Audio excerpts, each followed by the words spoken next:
Bon matin tout le monde! Bienvenue dans On jase de chasse, de pêche, de plein air avec, je vais faire différent encore une fois, Yann Monette! J'espère que vous allez bien. Écoutez, avant que je dise n'importe quoi, n'oubliez pas de partager, liker, commenter et inviter, je l'ai eu. Donc, bien important. Donc, j'espère que vous allez très très bien. Moi, je pète le feu. À matin, moi j'ai pris ça relax un peu là, parce que je vais tout vous expliquer ça. Là. Ça faisait trop de fois que je chassais sur le même spot. Fait qu'à matin, même si c'était un matin parfait, je m'ai dit à ma blonde, on prend ça relax. On va laisser le spot tranquille. Puis on va voir. Je suis allé faire un petit tour tantôt. J'ai eu des petites surprises, mais je vais vous revenir avec ça tantôt. Donc, pour revenir, mon père, il va mieux. Il va mieux. C'est pas en fin de compte, c'est pas une gastro. C'est une. 2 minutes. Empoisonnement alimentaire. Donc, là, il y en a beaucoup qui me demandent, es-tu parti pour l'Ouest? Es-tu parti pour l'Ouest? Ben, c'est pas une vue de l'Ouest, ça, ici. Donc, c'est une vue du Québec encore. Donc, on était supposé partir dans le bout du 17. Puis là, on va retarder un peu parce qu'on veut pas que, justement, qu'il arrive de quoi qu'on va être rendu en Saskatchewan. Fait qu'on prend ça relax. Puis, je l'ai replacé un peu. Fait qu'on prend ça relax pour, justement, pour pas qu'il arrive quelque chose. Attendez, moi, juste replacer ça. Comme ça, c'est bon. Donc, c'est ça. Donc, je suis en empoisonnement alimentaire. Puis là, on attend. Il est supposé, je pense qu'il va avoir son doc au cas où, là, pour pas qu'il arrive quelque chose. Donc, c'est ça. Donc, comme que je vous ai dit tantôt, ben, je vais vous le dire de même, ok? On a pris ça smooth un matin, oui. Parce que. Plus de boc. On va dire de même. On a plus de chevreuil. Le matin de l'ouverture, on était. Le ratio, là, je vous le dis, là, il était à. Éric Bouchard. Éric, c'est ce matin, là, c'est pas le temps. Donc, comme que je vous disais, le ratio à l'ouverture commençait, tu sais, au début, le ratio n'était pas bon, puis le premier matin de chasse, on était à 1,7. C'est pas bon, mais tu sais, c'était comme que c'était. Puis là, en ce moment, là, on est retombé à 1,12. Puis là, le ratio, pour ceux qui ne comprennent pas, là, c'est 1 boc pour 12 femelles. Fait que je vous le dis, là, c'est. Puis là, je dis ça parce que on a quand même beaucoup de femelles. Même trop. Je reviens. Attendez-moi une minute. Excusez, le téléphone il arrêtait pas de sonner, fait que je suis allé donner à mon père. C'est ma secrétaire maintenant. Non, donc c'est ça. Donc dans le fond, là, on avait beaucoup trop de femelles. Puis j'avais quand même. Je vais vous le dire au début, là. J'avais 4 à 5 bocs. Ce qui est très bon, ce que ça faisait longtemps que j'avais pas eu ça. Je pense que j'avais un affaire comme un 2-6, un 5, j'avais un petit 4 pointes, un spike, puis d'autres petites, plus mon monster. Puis là, en ce moment, là, j'en ai plus. Non. Pourquoi? Parce que les voisins, ils ont récolté tous les petits bocs possibles, les 6.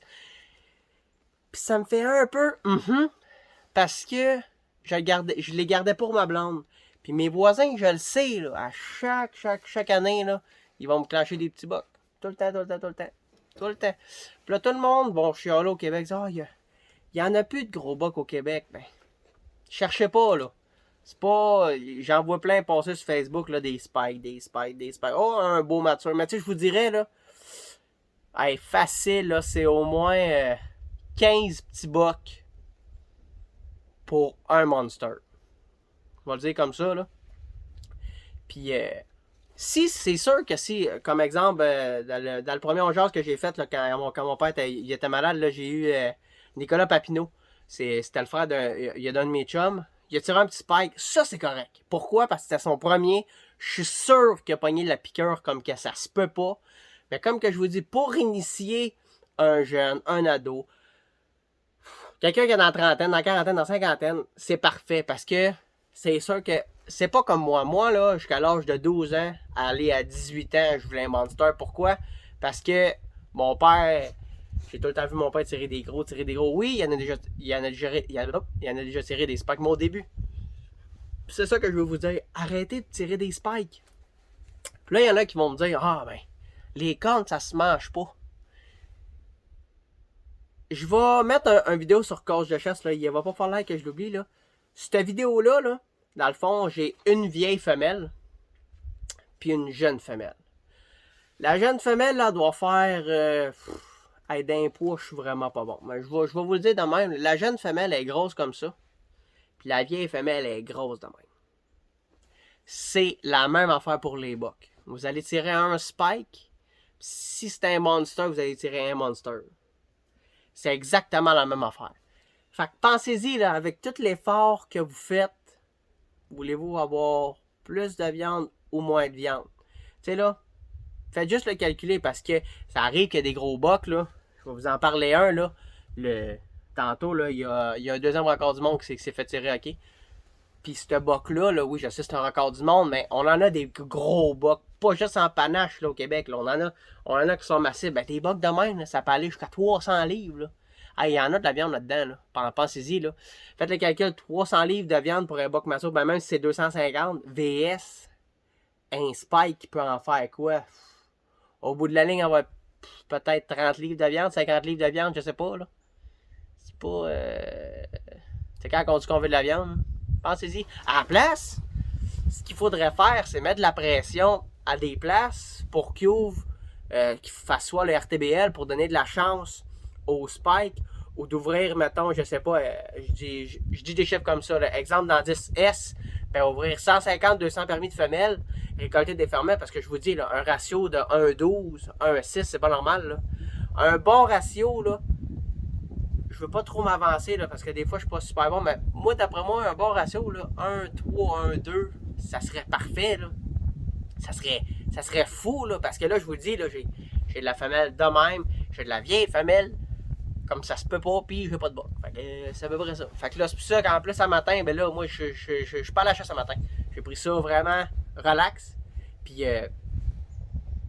bon, j'ai pris ça relax, puis pour donner de la chance un peu, là, tu vois, j'ai un petit 5 points qui vient de rentrer, puis mon gros, lui, est disparu, probablement, il doit avoir trop de pression.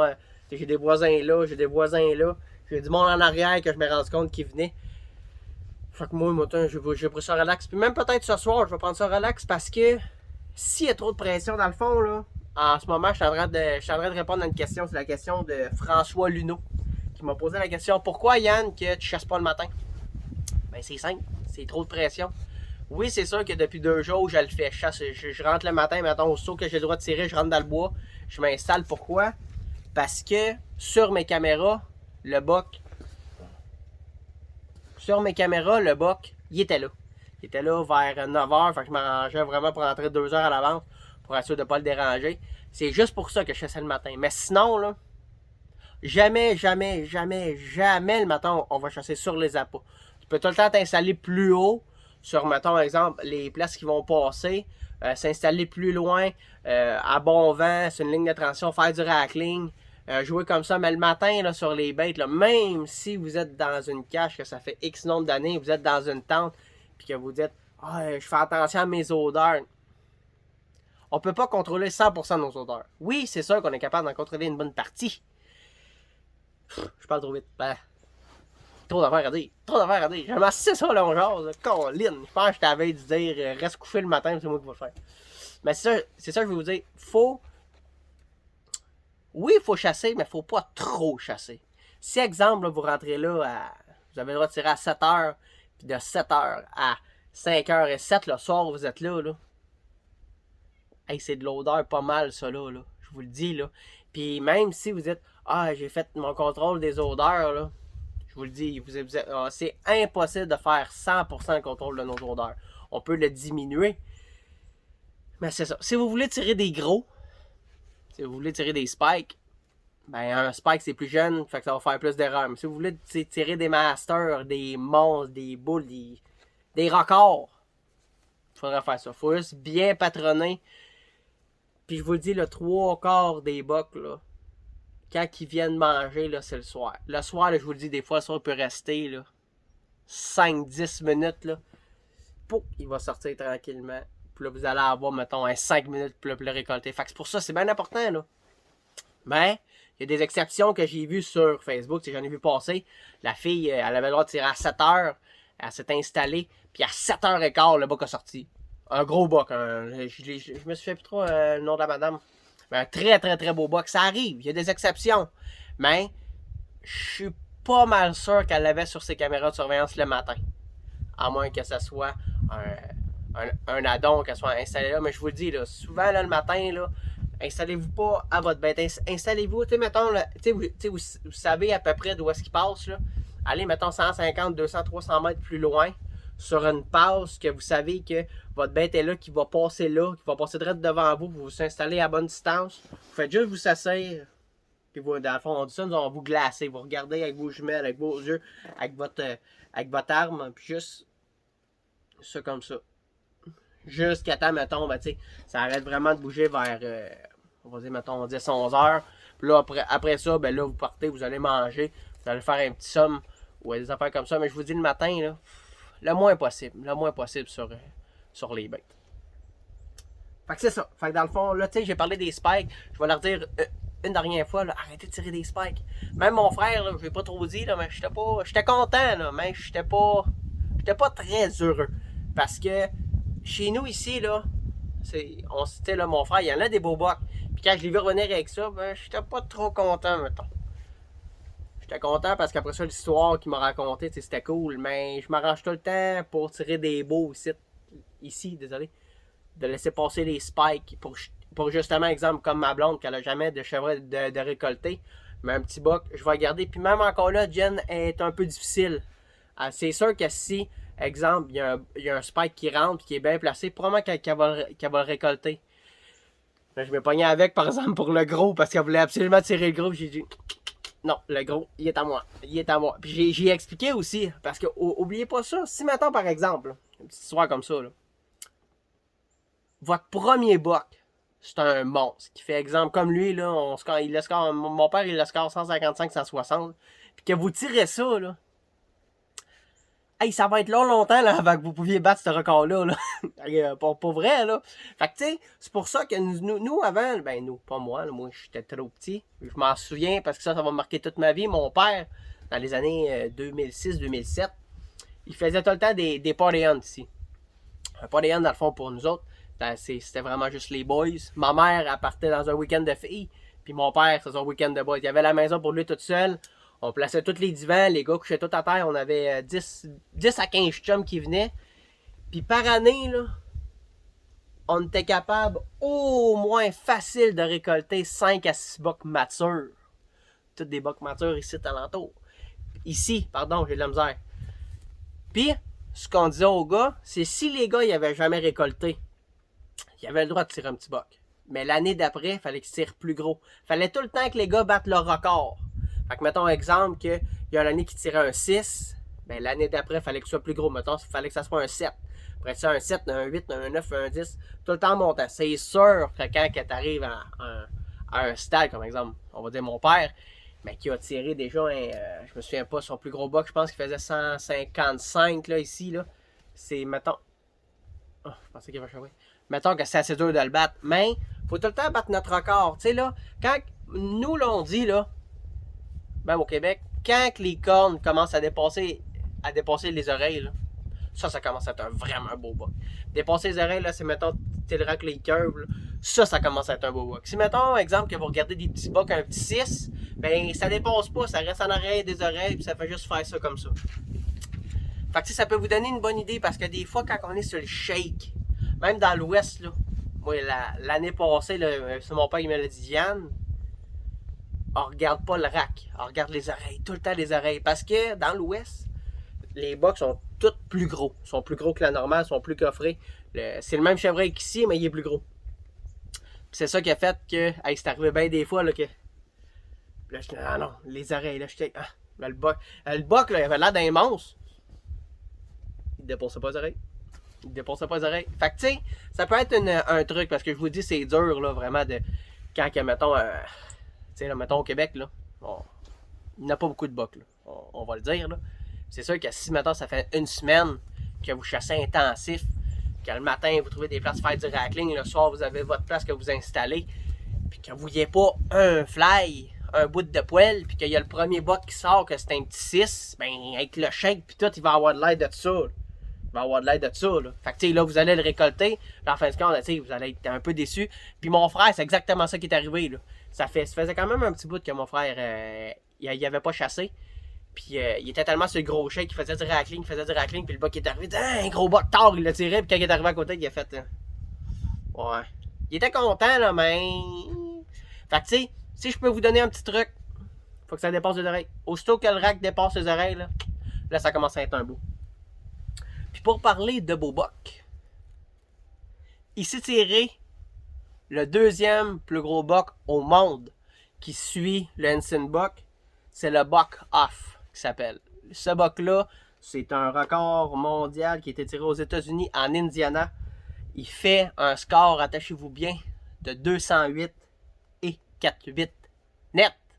C'est un monstre. C'est un monstre. Je vous dis, là, je vais la partager. Là. 208 et 4,8 net, le nouveau record du monde. Le gars, là, à l'arbalète, il dit, quand il va arriver, là, il dit, à la grosseur, puis de la manière qu'il était, il dit, c'est incroyable, je suis sûr que c'est un original. Il dit, je pensais jamais qu'un chevreuil pourrait être aussi gros, aussi imposant. Puis quand il l'a récolté, il dit, bon, tu sais, il fait 180, là, mais le gars, il dit, je pensais jamais avoir un record mondial. Fait que, il fait, d'après eux, il va faire 208 et 4,8 net. Faut qu'il attende un 60 jours.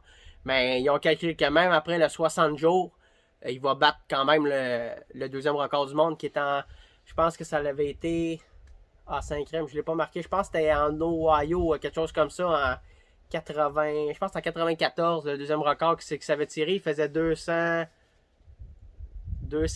je pense, puis là, il y a lui qui s'est tiré le 4 novembre dernier, là, il faisait 208 et 4,8 net. Hey, c'était un beurre, là. Je vous dis, le gars, il tient de même, là, puis le gars, il a de l'air tout petit à côté, puis on le voit, là, tu sais, il n'y a pas le rack de même, là, il y a le rack collé sur lui, puis le buck, là, il fait, je vous dis, il y a de la masse, il est gros, il est énorme. Fait que, si vous voyez l'article, ça fait rêver. Puis ça, là, c'est justement parce que c'est une bonne gestion qui a été faite. Oui, c'est sûr que c'est aux États-Unis, mais aux États-Unis, la chasse, c'est sacré. Ils vont pas mettre la chasse de côté pour promouvoir d'autres industries. Non, non, non. Aux États, la chasse, c'est sacré. Je vous le dis, aux États-Unis, là, ils ferment les écoles. Il y a des États, là, que quand le temps de la chasse au chevreuil arrive, ils ferment les écoles. Moi, ils les fermaient pas, mais dans ma tête, l'école était fermée, fait que je partais à la chasse pareil. Mais je vous le dis, là, tu sais, là, tout le monde dit, il n'y a pas de buck, il y a des places qui a des beaux bucks. Pourquoi? Ben, soit qu'il y a une bonne gestion. C'est sûr que le climat du Québec est quand même assez dur. Mais s'il y a une bonne gestion, qu'on met le RTBL en place bien comme il faut, qu'on réussit à avoir un bon ratio, je vous le dis, là, c'est facile. Là, nous autres, là, le meilleur test qu'on peut faire, là, c'est avec notre enclos. On est capable de faire une bonne gestion. Ils ont de la bouffe tout le temps à provision. On les nourrit tout le temps l'hiver. Quand on a trop de femelles, ben on récolte les femelles. On est capable d'avoir plus de bucks. Puis là, il y en a qui vont me dire, ouais, mais en enclos, c'est le même affaire. C'est juste que c'est une petite étude de, mettons, je ne sais plus trop de la distance, mais mettons 1 par 2 km. C'est la même affaire, là. C'est juste que ça sera à grandeur le Québec. Le meilleur exemple, il n'y avait pas de pression dans le bout de Saint-Michel-des-Saints.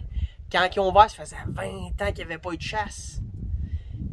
Il y en avait des beaux bucks, là, puis ça a été mal géré, puis il n'y en a plus de beaux bucks. On parle encore avec du monde de là, puis ils ne voient plus de chevreuil dans le village, ils ne voient plus de bucks, ils ne voient plus rien. Pourquoi? Parce qu'ils ont géré une manière que c'était pas bon. Fait que ça fait qu'il n'y a plus de chevreuil. Fait que je vous le dis, pensez-y, là, si vous avez une bonne gestion, il va y avoir plus de bucks, plus de gros bucks, ça va faire plus des... C'est le fun, là, à tirer un monstre, là, un record. Ben, un record, mettons, soit même personnel, là, un gros buck chevreuil, c'est le fun, là. Je vous dis, c'est vraiment le fun. Donc, je suis combien de temps? 19 minutes? Ah, je pense que je vais arrêter ça, là. J'ai d'autres affaires à parler, mais je vais m'en garder pour demain, parce que moi, on dit que j'ai le fun. Puis là, je m'en vais chercher quelque chose, probablement. Je vous en parle pas, mais demain, si vous êtes là, je vais vous montrer nos nouveaux bébés, parce que mon père va en avoir un, puis moi, va en avoir un, mais c'est sûr que ça a le rapport à la chasse. Je vous en dis pas plus, même si vous me le demandez en commentaire. Bon, je vais dire, vous allez voir à demain. Donc, n'oubliez pas, likez, partagez, commentez et surtout, invitez. Et comme dirait mon papa, sur ce, je vous souhaite une très bonne journée, une bonne soirée de chasse, puis surtout, faites attention à vous, puis on se rejoint dans un autre On Jase. Salut tout le monde!